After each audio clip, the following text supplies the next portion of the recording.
जिन्होंने कक्षा 5वीं से लेके 10वीं तक बहुत सारे स्कूल कंपटीशन तथा इंटर स्कूल कॉम्पिटिशन्स में भाग लिया, बहुत सारे प्राइजेस लाए। वह हमारा देवनांडा अपना मनोगत व्यक्त करेगा। देवनांडा।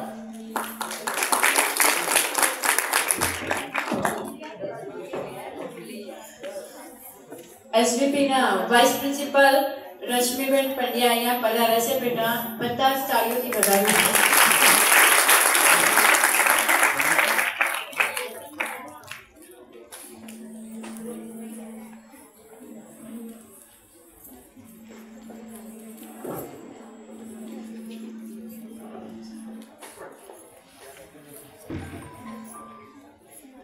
ભલે અલ્પ પણ વધારે લખ્યું છે, લખ્યું તે રક્ત ધારે લખ્યું છે, લખાણે લખાણે અહીં વિચાર છે, અમે પણ વિચારી વિચારીને લખ્યું છે।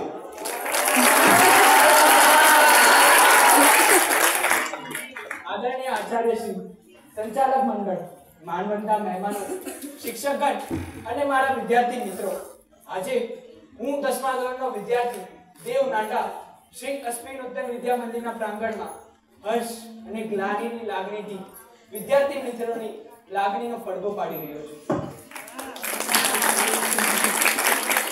પોતાની વાલીની આંગળી પકડીને બાળક જ્યારે બાલ મંદિરમાં રડતા રડતા જ્યારે પ્રવેશ કરે છે, એ જ આ દરેક વિદ્યાર્થી આજે આ શાળાના સ્પર્શથી અને શિક્ષકોના માર્ગદર્શનથી કિશોર અવસ્થાની અંતિમ મંજિલ એટલે કે એસએસસી બોર્ડની પરીક્ષાના પગથિયા આવી પહોંચ્યો છે। મોટા ભાગના મા-બાપ આ જમાનામાં પોતાના બાળકને સ્કૂલમાં સર્ટિફિકેટોની થપ્પી ભેગી કરવા, સારી રીતભાત શીખવવા માટે મોકલે છે। મને પણ એટલે જ મોકલ્યો હતો, પરંતુ હવે મને સમજાય છે કે અશ્વિનોત્તરમાં ભણેલો દરેક વિદ્યાર્થી ફક્ત સર્ટિફિકેટ કે સારી રીતભાત નથી શીખતો, પરંતુ જ્ઞાન, સંસ્કાર અને શિસ્તની મૂડી પણ સાથે લઈને જાય છે।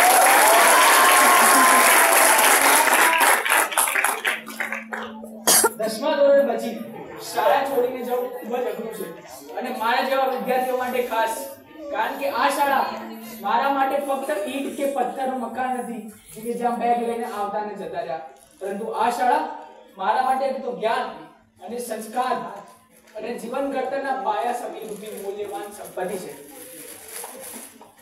2-3 મહિના પછી એસએસસી ના દરેક વિદ્યાર્થીની દુનિયા સમૂળગી જ બદલાઈ જવાની છે। છેલ્લા 10 વર્ષોમાં અમે અહીં સારા, નશા, મસ્તી ભર્યા અને મુશ્કેલીના દિવસો જોયા છે। તોફાન મસ્તી ખૂબ કરી છે, શિક્ષકોને ખૂબ સતાવ્યા છે અને આ શાંતિથી ભણ્યા છે પણ ખરું, અને આજે આ બધી યાદો અમે એક મૂલ્યવાન સંપત્તિ તરીકે લઈ જવા માંગીએ છીએ। શું વાત કરવી આ શાળાની, આ શાળાના શિક્ષકોની, આચાર્યની, તેમના અગાધ જ્ઞાન, તેમની શીખ, તેમનું વાત્સલ્ય, તેમનો ટપકો વગેરે હવે આપણને ક્યારેય નહીં મળે। મિત્રો, આ શાળાના કોઈ પણ શિક્ષક જ્યારે કોઈ પણ વિષય ભણાવે છે ત્યારે એ વિષય પોતે જ આપણી સામે સજીવ બનીને ઊભો રહે છે। આ શાળાના શિક્ષકો પાસેથી એટલું બધું શીખવા મળ્યું છે કે આજે હું તમને કહીને એ કેવું અશક્ય છે મારા માટે। એટલે આજના જમાનામાં, કમ્પ્યુટરના જમાનામાં शिक्षकों માટે કહી શકાય कि गुरु का महत्व कभी ना होगा कम, भले कर ले कितनी भी उन्नति हम, वैसे तो है इंटरनेट पर हर चीज का ज्ञान, पर अच्छे बुरे की नहीं है उसे पहचान।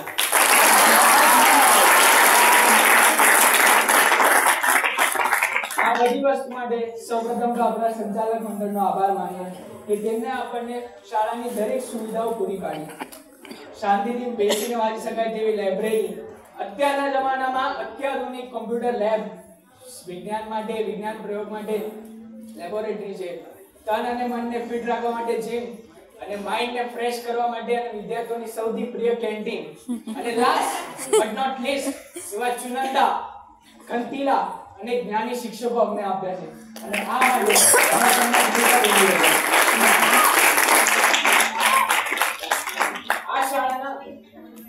આ શાળાના આચાર્ય અલગ અલગ વિષયોના, અલગ અલગ તાસીરના અને જ્ઞાન ભંડાર રૂપી શિક્ષકનો અજબજ તાલમેલ કરીને એક એવી ટીમ ઊભી કરી છે કે જે કેટલાક વર્ષથી 100% રિઝલ્ટ તો લાવે જ છે, પરંતુ બીજી ઇતર પ્રવૃત્તિઓમાં પણ વિદ્યાર્થીઓને એટલું પ્રોત્સાહન આપે છે અને શાળાનું નામ રોશન કરે છે. માટે હંમેશા અમે અને અમારા પેરેન્ટ્સ પણ આ શિક્ષકોના અને આચાર્યને ઋણી રહેશું. આ શાળા માટે એટલું જ કહી શકાય कि हर पर्वत पर मणि माणिक नहीं होते, हर हाथी के माथे पे मुक्ता मणि नहीं होती, हर जंगल में चंदन के पेड़ नहीं होते और हर देश में अस्पी नूतन जैसी शाला नहीं होती.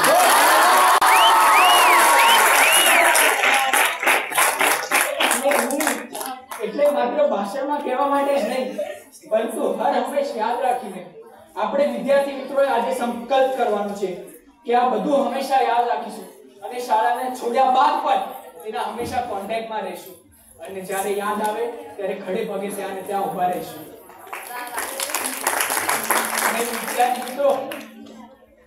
અને વિદ્યાર્થી મિત્રો આપણે આ ઋણ નથી ચૂકવી રહ્યા, આ તો આપણી ફરજ છે.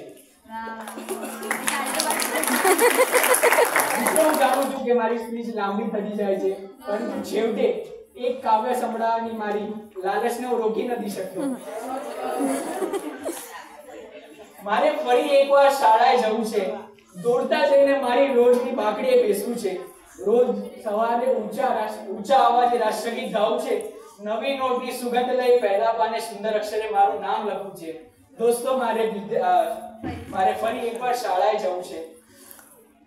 વિશેષ સ્પર્ધા વોટર બેગ ફેંકી નળ નીચે હાથ ધરીને પાણી પીવું છે, જેમ તેમ લંચ બોક્સ પૂરું કરી મીઠું મરચું બબરાયેલ આમલી કાકડી અને જમરૂખ ખાવું છે, સાયકલના પૈડાનું સ્ટમ્પ બનાવી ક્રિકેટ રમવું છે અને કાલે વરસાદ પડી જશે તો નિશાળે રજા પડી જાય એવા વિચારો કરતા સૂઈ જવું છે. આનંદ માટે મારે ફરી એકવાર શાળાએ જવું છે.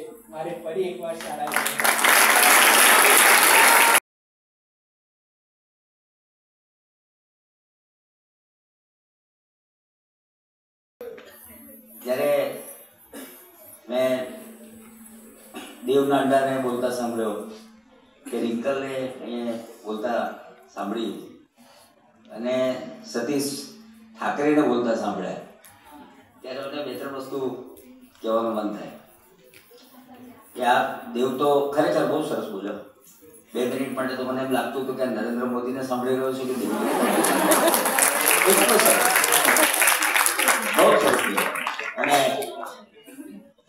રિયલી હું મનથી કહું છું કે મને ખરેખર ગૌરવ થયું કે મારી સ્કૂલમાં એક આવો વિદ્યાર્થી છે.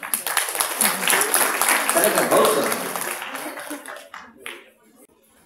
આજે તમે આ બધા આટલા બધા બેઠા છો તો તમારામાંથી તમે પોતે જ નોટિસ કરશો કે આપણે બધા ગયેલા ફંક્શનમાં પણ કેટલાને આપણે ઘરે જતા જતા પણ યાદ કરીશું, ઘરે ગયા પછી પણ યાદ કરીશું કે આને આમ કહ્યું, આને આમ રીતે બોલ્યો, આ રીતે એને બિહેવ કર્યું, કે આને આ સર્ટિફિકેટ મળ્યું.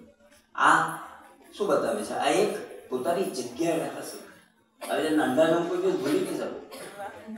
આવનારા 10 વર્ષમાં પણ મને યાદ રહેશે, કારણ કે એને અહીંયા આવીને જે કહ્યું, જે રીતે બિહેવ કર્યું, ભલે એ ભણવામાં કેવો હશે મને ખ્યાલ નથી, સારો જ હશે, પણ એટલે દરેક માણસ પાસે છે ને કંઈ ને કંઈ હોય